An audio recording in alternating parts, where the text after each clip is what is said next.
हे मित्रांनो धूळनागिन, इंग्लिश नाव banded racer snake. अजून नायकुळसुद्धा म्हणतात हे सापाला.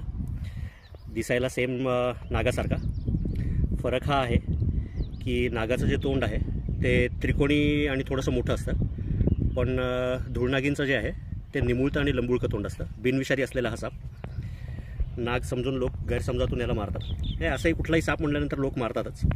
लहान असताना हा साप पूर्ण डार्क चॉकलेटी कलरचा आणि अंगावर पांढऱ्या रेषा असतात पिल्लू असताना, पण जसा जसा मोठा होत जातो तसा तसा तो पूर्ण रंग चेंज होतो आणि हा पूर्ण बदामी कलरचा किंवा रेड कलरचा, बऱ्यापैकी तांबड्या रंगाचा होतो.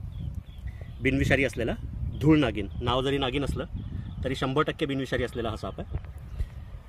मुख्य खाद्य उंदीर. मॅक्सिमम लांबी जी आहे ती 3.5 ते 4 फुटापर्यंत वाढते. अजूनही ह्याच्या अंगावरचे बऱ्यापैकी जे पांढऱ्या लाईनिंग जे आहेत त्या दिसत आहेत.